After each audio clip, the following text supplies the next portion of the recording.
لله نحمده ونصلي ونسلم على رسوله الكريم أما بعد فقد قال الله سبحانه وتعالى في كلامه القديم وفي القرآن المجيد أعوذ بالله من الشيطان الرجيم بسم الله الرحمن الرحيم ولا تباشروهن وأنتم عاكفون في المساجد صدق الله العظيم. எல்லா புகழும் எல்லாம் அல்ல அல்லாஹ் ஒருவனுக்கே உரித்தாகட்டுமாக. ஸலாத்தும் சலாமும் கண்மணி நாயகம் முஹம்மது ரசூலுல்லாஹ் ஸல்லல்லாஹு அலைஹி வஸல்லம் அன்னவர்கள் மீதும் அனலால் உத்தம சத்திய சஹாபாக்கள் நம் அனைவரின் மீதும் என்றென்றும் நின்று நிலவட்டுமாக. ஆமீன். அல்லாஹு ஜல்லஷனஹு தஆலா இன்ஷா அல்லாஹ் நாளையிலிருந்து நாம் ரமதானினுடைய கடைசி 10க்கு நாம் தயாராக இருக்கிறோம். அருமைநாயகம் ஸல்லல்லாஹு அலைஹி வஸல்லம் அன்னவர்கள் சொல்லியிருக்கிறார்கள், ரமதானின் கடைசி 10 1000 மாதங்களை விட மிகச் சிறந்ததோர் இரவு இருக்கிற அந்த இரவு பொதிந்துள்ளது ரமலான் மாதத்தின் கடைசி 10 நாட்கள். எனவே அருமைக்குரியவர்களே, அந்த 10 நாட்களுக்கு நாம் மிகவும் நன்றாக தயாராக வேண்டும். அந்த நாளில் இந்த 20 நாட்களில் நாம் செய்வதை விட இன்னும் சற்று கூடுதலான இபாதத்துகளும் நல்ல அமல்களும் புரிய வேண்டும். அதில் அந்த கடைசி ரமதானினுடைய அந்த கடைசி 10ல் லைலத்துல் கத்ருடைய சிறப்பு ஒன்று. இரண்டாவது, அந்த நாட்களில் நாம் கடைபிடிக்க வேண்டிய ஒரு மிக முக்கியமான ஒரு சுன்னா, நாம் பள்ளிவாசலில் இஅ்திகாஃப் இருப்பது. இஅ்திகாஃப் என்றால் என்ன? இஅ்திகாஃப் என்பது அல்லாஹ்வினுடைய மஸ்ஜிதில் எந்த பள்ளியில் ஐங்கால தொழுகைகள் நிறைவேற்றப்படுகின்றதோ, ஜமாத்தினுடன் அது நடைபெறுகின்றதோ, அந்த பள்ளியில் நாம் அல்லாஹ்விற்காக தங்குவது. இந்த உலகத்தினுடைய சிந்தனைகளையும் பேச்சுக்களையும் விட்டு அல்லாஹ்விற்காக என அந்த 10 நாளை ஒதுக்கி நாம் பள்ளிவாசலுக்கு தங்குதலுக்குரிய பேர் தான் இஅ்திகாஃப். ஸல்லல்லாஹு அலைஹி வஸல்லம் அன்னவர்கள் இந்த இஅ்திகாஃப் என்னும் அமலை அன்னை ஆயிஷத்து துஹ்ரா ரலியல்லாஹு அன்ஹா அன்னவர்கள் சொல்லுவார்கள், கான நபி ஸல்லல்லாஹு அலைஹி வஸல்லம் يعتكفுல் 10 الأواخر من رمضان حتى توفاه الله. ஸல்லல்லாஹு அலைஹி வஸல்லம் அன்னவர்களை அல்லாஹ் வஃபாத்தாகும் வரை ரமலானுடைய கடைசி 10 நாட்கள் முழுமையாக ஸல்லல்லாஹு அலைஹி வஸல்லம் அன்னவர்கள் இஅ்திகாஃப் இருப்பார்கள். ஸல்லல்லாஹு அலைஹி வஸல்லம் அன்னவர்கள்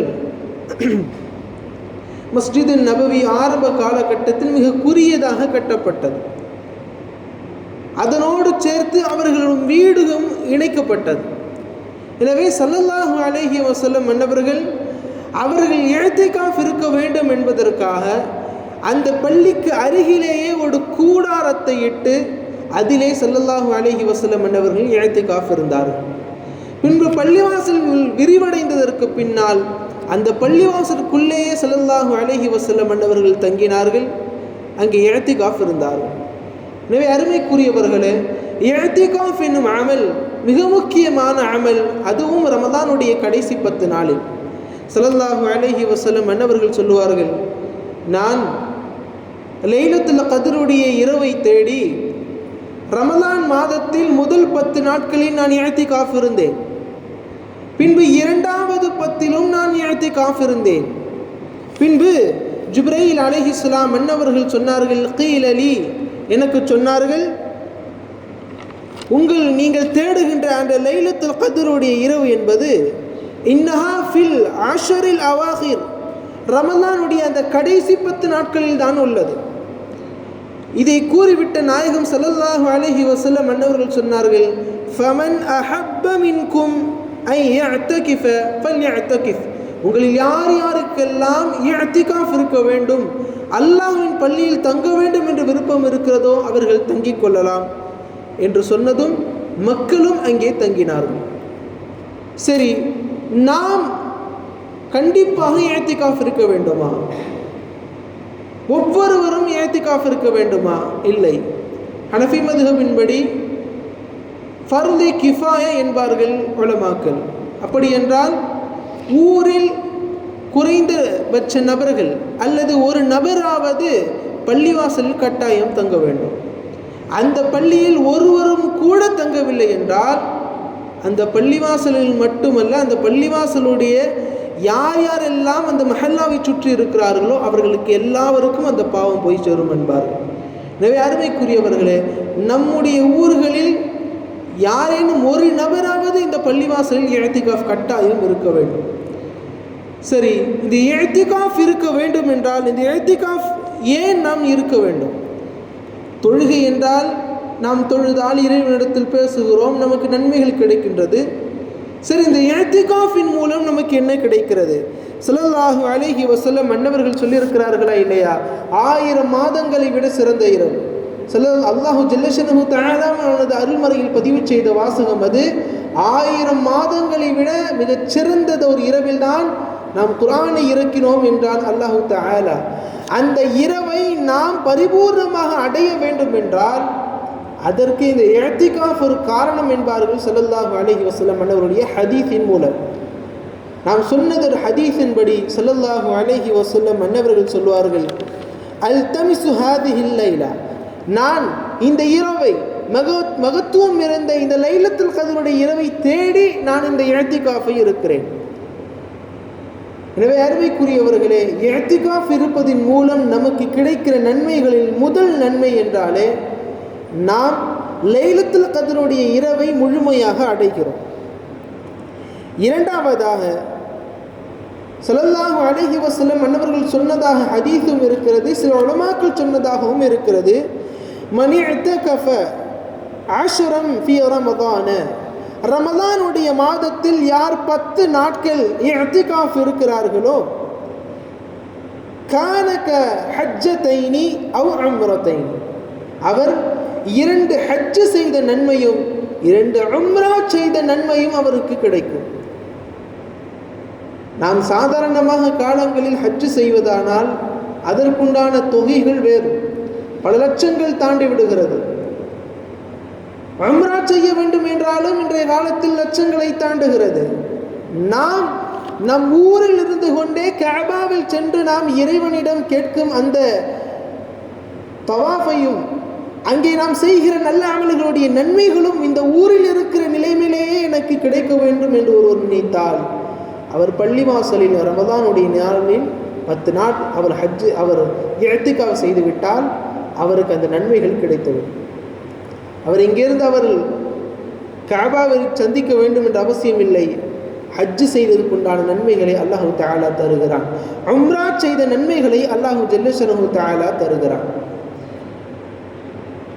இது இந்த 2 மிக முக்கியமான விஷயங்கள் இந்த இஅ்திகாஃபின் மூலம் நமக்கு கிடைக்கக்கூடிய பலன்கள். இது அல்லாமல் பல பலன்கள் உண்டு. யார் ஒருவர் தனிமையில் இருந்து அல்லாஹுவை மட்டும் திக்ர் செய்து அல்லாஹ்விற்காக தனியாக நேரத்தை ஒதுக்குகிறாரோ நிச்சயம் அந்த மனிதருக்காக அல்லாஹு ஜல்லஷனஹு தஆலா தனிப்பெரும் அருள்களை தருவான், பரக்கத்துகளை தருவான். இன்னும் நிறைய நபர்கள் சொல்வதும் உண்டு, நான் என் தேவைகளுக்காக நான் இஅ்திகாஃப் இருந்தேன், நான் இஅ்திகாஃபை முடித்துவிட்டு நான் வருகிற போது அந்த தேவை எனக்கு நிறைவேறியது என்பதாக பல நபர்களும் கூறியிருக்கிறார்கள். அருமைக்குரியவர்களே, இஅ்திகாஃப் என்பது வெறுமனே பள்ளிவாசலில் நாம் வந்து தங்குவதோ உறங்குவதோ அது மட்டுமல்ல, நாம் இறைவனின் பள்ளியில் அவனது உறவினராக நாம் 10 நாள் தங்குகிறோம். அந்த நாளில் வெறுமனே நாம் சும்மாக இருக்க போவதில்லை. இஅ்திகாஃப் என்றாலும் அந்த நாளில் நாம் அதிகம் பள்ளிவாசலில் குர்ஆனை ஓதுவோம், திக்ர்கள் செய்வோம், மறக்காமல் தஹஜ்ஜுடைய தொழுகைகளை நிறைவேற்றுவோம். இரவு நேர தொழுகைகளை ஸல்லல்லாஹு அலைஹி வஸல்லம் மன்னவர்கள் சொல்லுகிற போது பரதான தொழுகைகளுக்கு பின்னரெல்லாம் மிகச் சிறந்தது ஒரு தொழுகை என்னவென்றால் இரவில் தொழும் தொழுகை என்றார்கள். தஹஜ்ஜுடைய தொழுகை ஸல்லல்லாஹு அலைஹி வஸல்லம் மன்னவர்களுக்கு அது அவசியமாக்கப்பட்டது, ஃபர்லாக்கப்பட்டது. நமக்கு அது சுன்னத்தாக்கப்பட்டு இருக்கிறது. இந்த உலகத்தில் 1000 தேவை உடையக்கூடிய நபர்கள் தன் கடன்கள் தீர வேண்டும் என்று நினைக்கிற நபர்கள், தனக்குள் இருக்கிற எல்லா ஹாஜத்துகளும் நிறைவேற வேண்டும் என்று நினைக்கிறவர்கள் தஹஜ்ஜத்தில் எழுந்து தொழுது அல்லாஹ்விடத்தில் கேட்டால் கட்டாயம் அது பரிபூர்ணமாகுகிறது. பல நபர்கள் அவர்கள் அதை அனுபவித்து இருக்கிறார்கள். எனவே அருமைக்குரியவர்களே, இந்த இஅ்திகாஃபின் மூலம் பல நன்மைகள் நமக்கு உண்டு. ஸல்லல்லாஹு அலைஹி வஸல்லம் அன்னவர்கள் இதனால் தான் தொடர்படியாக செய்திருக்கிறார்கள். ஒரு வருஷம் ஒன்றுமே இல்லாமல் அவர்கள் விட்டதும் கிடையாது. எப்படியாவது அவர்கள் இஅ்திகாஃபை இருந்திருக்கிறார்கள். எனவே அருமைக்குரியவர்களே, இஅ்திகாஃபை நாம் ஏன் செய்ய வேண்டும் என்றால் அல்லாஹ்வுடன் நெருக்கத்தை நாம் பெறுவதற்கு, நாம் அல்லாஹ்வுடன் நெருங்குவதற்கு, நம் உள்ளத்தை நாம் சுத்தப்படுத்துவதற்கு. வழிமார்களுடைய ஒரு பழக்கம் என்னவென்றால் அவர்கள் இந்த உலகத்தோடு அதிகம் தொடர்பில் இருக்க மாட்டார்கள். காரணம் என்னவென்றால் யார் இந்த உலகத்தோடு அதிகம் தொடர்பில் இருக்கிறார்களோ இந்த உலகம் அவர்களை சாய்த்துவிடும். இந்த உலகத்திலேயே அவர்களை புதைத்துவிடும். எனவே தான் வழிமார்கள் யாரிடமும் பேசாமலும் இருப்பார்கள், அதிகம் பேச மாட்டார்கள். சூரத்துல் ஃபுர்கானிலே அல்லாஹ் ஜல்ல ஷஅனுஹு தஆலா வழிமார்களுடைய பட்டியல்களை சொல்லுகிற போது யாரேனும் அவர்களை திட்டினாலும் ஏசினாலும் அஸ்ஸலாமு அலைக்கும் என்று சொல்லிவிட்டு கிளம்பி விடுவார்கள் என்று வரும். ஏன்? வீணான பேச்சுக்கள் அது இந்த இஅ்திகாஃபிலும் நமக்கு கிடைக்கும். வீணான பேச்சுக்களை விட்டும் நாம் தவிர்த்திருத்தல், வீணான செயல்களை விட்டும் நாம் தவிர்த்திருத்தல். ஒரு ஹதீஸில் ஸல்லல்லாஹு அலைஹி வஸல்லம் அன்னவர்கள் சொல்லுவார்கள், வீணான பேச்சுக்கள், தேவையில்லாத செயல்களை யார் ஒருவர் செய்வாரோ அல்லாஹ் ஜல்ல ஷஅனுஹு தஆலா அவருக்கு கடமை இல்லை அந்த மனிதனுக்கு உணவு கொடுப்பதற்கோ அந்த மனிதனுக்கு தேவையான தண்ணீர் கொடுப்பதற்கோ அல்லாஹ்விற்கு கடமை இல்லை. அல்லாஹ் அப்படியே விட்டு விடுவான் என்பதாகவும் ஸல்லல்லாஹு அலைஹி வஸல்லம் அன்னவர்கள் கூறியிருக்கிறார்கள். எனவே அருமைக்குரியவர்களே, இந்த இஅ்திகாஃபை ஆணாக இருக்கிற நபர்கள் ஐங்கால தொழுகையில் நிறைவேற்றப்படுகிற ஒரு பள்ளிவாசல் தங்க வேண்டும். இல்லை என்றால் பெண்களாக இருந்தால் அவர்களுடைய வீடுகளில் எங்கே தொழ வேண்டும் என்று அவர்கள் நிர்ணயித்திருக்கிறார்களோ அந்த குறிப்பிட்ட இடத்தில் அவர்கள் தங்க வேண்டும். இதுதான் ஆண்களுக்கும் பெண்களுக்குமான இஅ்திகாஃப். எனவே அருமைக்குரியவர்களே, அல்லாஹ் ஜல்ல ஷஅனுஹு தஆலா இந்த இஅ்திகாஃபில் வெறுமனே குறிப்பிட்ட இந்த நன்மைகள் மாத்திரமல்ல, இன்னும் பல நன்மைகள் இருந்து கொண்டே தான் இருக்கிறது. இஅ்திகாஃப் வெறுமனே இந்த ரமலானில் மாத்திரமல்ல, ஒரு பள்ளிவாசலுக்குள் நாம் நுழைந்தாலும் கூட நாம் இஅ்திகாஃபினுடைய நன்மையை பெற முடியும். பொழுது சொன்ன ரமலானுடைய கடைசி 10 நாள் செய்யக்கூடிய இஅ்திகாஃப் ஃபர்து கிஃபாயா, சுன்னத்தான இஅ்திகாஃப் இருக்கிறது. அதுதான் எப்போதெல்லாம் நாம் பள்ளிவாசலுக்குள் நுழைகின்றோமோ அப்போதெல்லாம் இஅ்திகாஃபினுடைய நியத்தை வைத்துக் கொள்ள வேண்டும். நவைத்துல் இஅ்திகாஃப மா தும்து ஃபி ஹாதல் மஸ்ஜிதி என்ற துஆவை கூறி பள்ளிவாசலுக்குள் நாம் நுழைந்தால் நாமும் சுன்னத்தான இஅ்திகாஃப் செய்த நன்மைகள் நமக்கு கிடைக்கும். எல்லாம் அல்லாஹ் ஜல்ல ஷஅனுஹு தஆலா அவனை நினைத்தும் அவனுடைய எல்லா காரியங்களையும் நாம் நினைத்து வாழுகின்ற நல்ல சாலிஹான அடியார்களாக நம்மை மாற்ற அருள் புரிவானாக. அருமைநாயகம் ஸல்லல்லாஹு அலைஹி வஸல்லம் அன்னவர்கள் கடைபிடித்த நற்காரியங்கள் அனைத்தையும் நாமும் கடைபிடிக்கிற சாலிஹான அடியார்களாக நம்மை அல்லாஹ் ஜல்ல ஷஅனுஹு தஆலா மாற்ற அருள் புரிவானாக. ஸல்லல்லாஹு அலைஹி வஸல்லம் அன்னவர்கள் கேட்ட எல்லா ஹைர் பரக்கத்துகளையும் நமக்கும் நம் அனைவருக்கும் எல்லாம் அல்லாஹ் ஜல்ல ஷஅனுஹு தஆலா தந்தது புரிவானாக. ஆமீன். வ ஆகிரு தஅவானா அல்ஹம்துலில்லாஹி ரப்பில் ஆலமீன். அஸ்ஸலாமு அலைக்கும் வ ரஹ்மத்துல்லாஹி வ பரகாத்துஹு.